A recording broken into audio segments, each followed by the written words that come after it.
Gadget UK here again. Just a really quick update on the ST-FM 16MHz upgrade.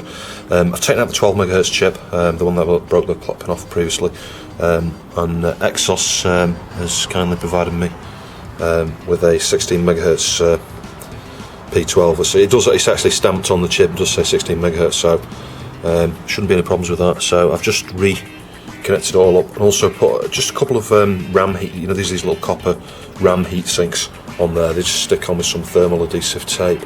The other thing of note here that I spotted throughout my testing, and in fact when I did the last video, one of the things that just very briefly I touched upon there, I thought at one point when I did the original upgrade there was a problem with the blitzer, and after sort of messing around and coming to the conclusion there was a problem with the MARPAT, which there was, I kind of ruled the problem with the blitzer out, as if, because it seemed to be okay at that point. But what I subsequently discovered is, so I'm just trying to just take these two wires down here. What I subsequently discovered is that there is a problem with the blitzer. It's intermittent in nature, probably because of it's a timing thing. The blitzer runs at 8MHz, so and there is some interaction going on between the blitzer and the CPU in terms of bus control, it's like I say, it's intermittent. You can boot to the desktop and it can be fine. You can reset it and then find that as it boots, it usually hangs where it's drawing. You'll get half a drawn screen or an icon of a strange colour or a few graphical artefacts, and that pointed me towards the blitzer, and I found that when I switch the blitzer off, that doesn't happen. You can just boot repeatedly to your heart's content and it's fine. Switch it back on and there's this 50-50 chance, maybe even 25% chance it might glitch and potentially crash, because that's what happens when the problem occurs. It either resets the whole thing, or in fact it doesn't even reset it, it locks, the whole thing just locks. And I'm guessing it's because the blitzers regain control longer than it should have done of the bus, and then you've got a problem with the CPU fighting for the bus control over the blitzer, and the blitzer's still accessing it, and I guess that's why it then just locks. I guess you get a CPU halt or something as a result of that. So the way around that is, Exxos said, I figured this as much myself. Exxos was suggested that two things: you could either add some additional logic there to say that when the blitzer is doing whatever the blitzer is doing, then clock it back to 8MHz, or just try feeding the 16MHz clock into the blitzer. And straight away I thought, I'm not messing around. I don't want to slow this down any more than it is. You only get 33% increase as things stand. So the last thing I want to do is put another condition, another logical condition there on the little board here, where it disables it further to 8MHz. I thought for the amount of time this is probably an issue. I thought we could probably get away with running this 16MHz, and I've proven that. I don't know if you can see this. It's the 8th. I'm not sure which pin number it is. Let me just have a look, see if I can find where pin 1 is. Pin 1. Pin 1's at the side here. So I'm not exactly sure of which pin number it is. You've got 10, 26, 27. It's actually the 8th one up from this side. So if you add 8 to 27, it's that particular pin. And the way you can do this, because obviously the 8MHz comes in on the socket edge, and the way around that is just take the chip out, solder a wire just almost to the top of the pin, so you're not really on the side of it but on the top of it, and then cut a sliver of insulation tape just wide enough really to mask that one pin width, and make sure it's long enough so that it goes under the chip and up the side. And then as you push it back in, obviously it's held in place, and you're isolating the pin edge from the socket, so it's no longer connected to the socket edge there. And I checked that with the scope afterwards just to make sure I did have the correct signal going in, and that's exactly how it's working now. So that when this board switches to 16MHz, the blitzer also runs at 16MHz. And with the help of some of the guys on the Atari forum and Exxos, we've done some benchmarks and tests and things on this, and we can see, I can now categorically say that solved it. There was no problems with the blitzer at all. Done all sorts of tests and benchmarking stuff and everything, and the blitzer's really, really happy, and it's rock solid stable. But the other reason for me coming in here, and the reason I've swapped this out, as I mentioned briefly in that last video, I think it was just in the annotations and things I put in there when I was editing, the 12MHz chip, that's great, it runs fine at 16MHz for a period of time, maybe 30 minutes to an hour. As soon as it starts to get hot, which it will do because it's been overclocked, then you get the problem where it'll start rebooting, crashing and rebooting. You can pretty much, it'll reset it. It will end up resetting itself in a loop.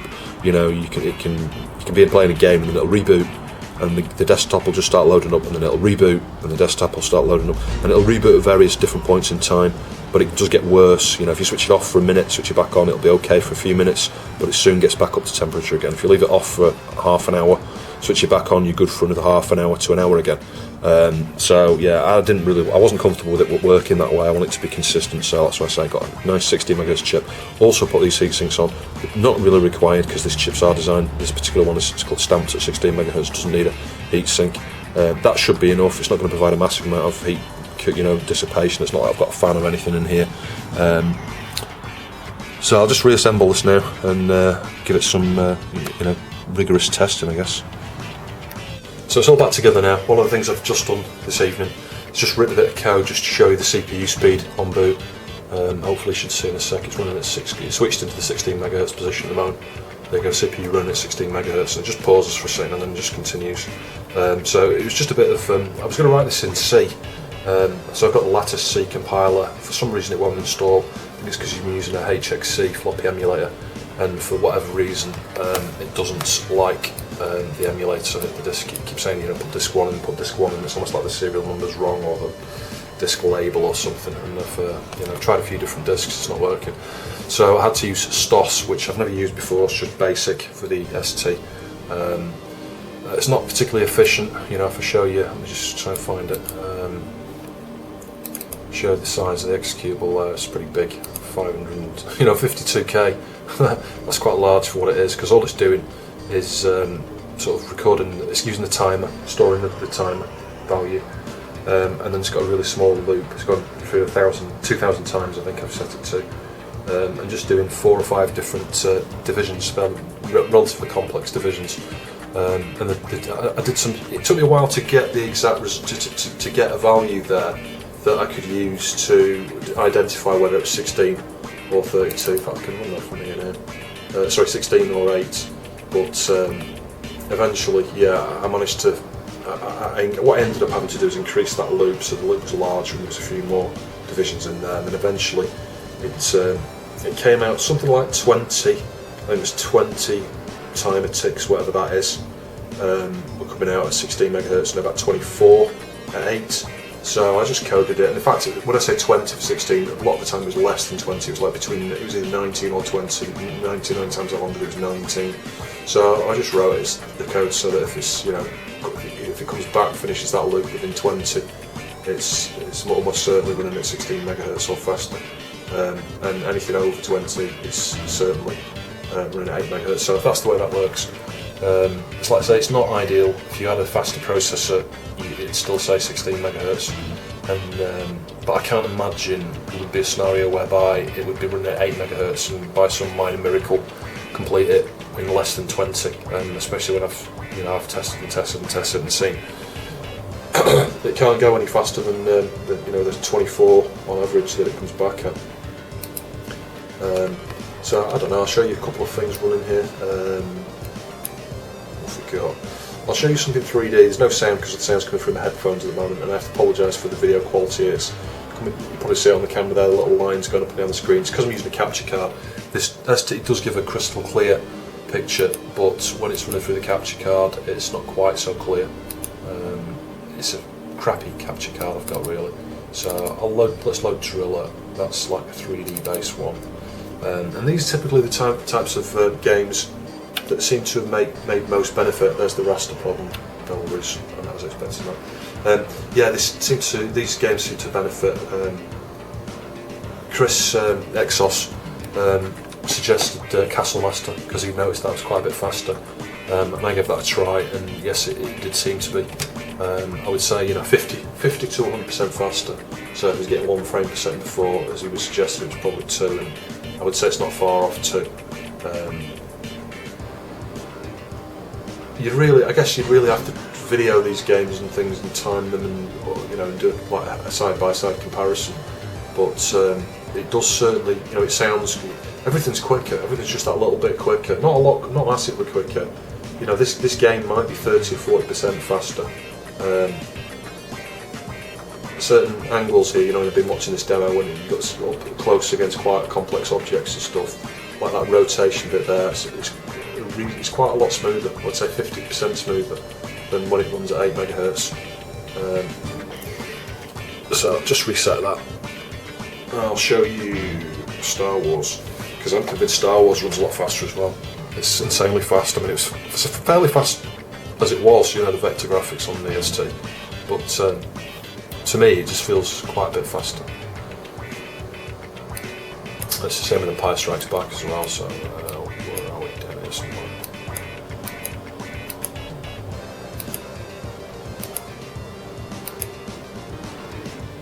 Star Glider also seems to benefit slightly. I think, you know, on average these are going to be around the 33% mark. Some stuff you might get a little bit more if you're lucky, if it's doing an awful lot of maths. Again, raster image, so ignore that.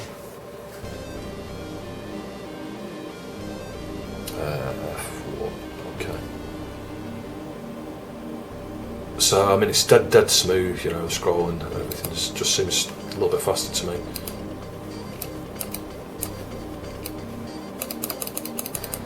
Forgotten, you can't press the hold the button down, can you? On this, you've got to repeatedly hit it. Incidentally, it doesn't come out quite as smooth on this capture card. Obviously, you know, it's only capturing X number of frames per second. When I view this on normal TV on the LCD, it comes out. This game in particular comes out a lot smoother than this. But it is. It just feels a bit nippier than when running at 8 MHz.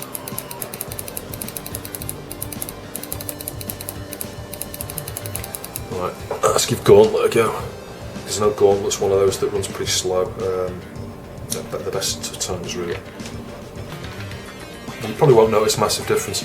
I've seen a video on YouTube covering Gauntlet in particular, saying, you know, look, this is what it would run like if it was 16 MHz, which isn't exactly accurate, because that was taken, I think, in an emulator where someone just clocked it up to 16 MHz, which means everything on the bus is running at 16 MHz, not just the CPU, and that is why that game comes out twice as fast. You know, it's kind of logical in an emulator if you're gonna. Okay, I might need to just put a boot disk in. Hang on a sec. I've got one to reset. Yeah, it's easy in an emulator to just go, okay, let's double it to 16 MHz and go, oh, you know, if I had a 16 MHz CPU, it would run faster. Well, it's like I say, it's all the other stuff. When you increase it to 16 MHz in those emulators, you're increasing the whole lot. You're increasing the blitter and the everything on the bus. So it's not quite as easy as that. I don't see anytime soon us getting a full 16 MHz ST. I mean, the nearest you're going to get is one of the FPGA based ones. Incidentally, Chris Exxos is. Why do I need lost? Why am I getting this now? Why is at least 1 meg of RAM? I'm confused. So it could be. Sometimes when you've had the ST on for a bit, you get stuff. You get terminated. You know, not TSR stuff, but you get stuff in the memory, and if you don't switch it off for a good 5, 6, 7 seconds or so, it stays resident. I suspect that's probably what that is. Hopefully. Sidetracking myself there, yeah. Chris Exxos, sorry, not Exxon. Exxos is working on 16 on the ROM modification of the 16 MHz mod. So he's designed the board and everything. Take a look at his site, you'll see progress he's made there. And the whole idea being that he's got a chap working with him who's done the address decoding side in the form of a GAL, which will sit on Chris's board, along with some faster ROM chips. Is this going to work? Yeah, there you go. So I thought that was what it was. It just needed to switch off, switch on, and basically the ROM. Whenever you're accessing the ROM, the CPU's accessing the ROM, that will then run at 16 MHz as well, and that should provide a quite significant boost. So I'm quite looking forward to that. Really, you know, I'll probably have to undo all the work I've done on this and stick the new board in there, but it should be okay. Be interesting to see, you know, what we gain in terms of performance once the TOS is running at 16 MHz. This one originally, I thought this wouldn't work, and it's a case of I just didn't know how you do it. I think you've got to use the up-down keys to choose the joystick, and then press enter to start the player. There we go. So there you go. It's not much different than normal, just a little bit smoother.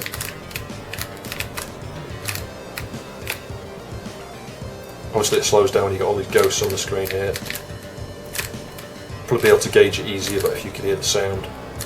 But as you can see, yeah, it's slowing down a bit now because you've got tons and tons of ghosts there. Probably not that dissimilar to 8 MHz, I don't know. It's like I say, it's all subtle stuff anyway. You don't get a massive increase, but certainly feels a bit better on this game. Not massively. It's one of the few I've played, and I've thought to start with. I thought, wow, there's a big speed difference when you're running around to start with. But as soon as you get monsters and things on the screen, a certain quantity, it does slow down pretty quick. But yeah, it's better, I think. Certainly better. Is that poison? I'm not sure.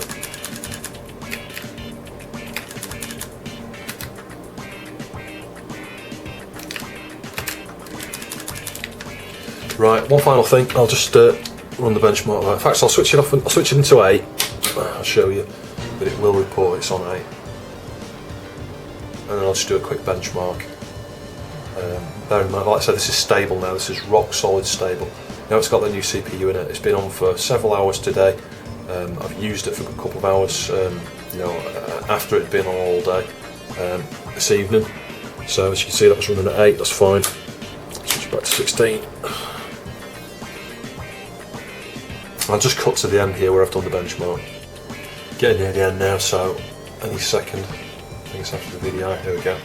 Just see the results. Yeah. So display 302%, CPU 134%, average 254%.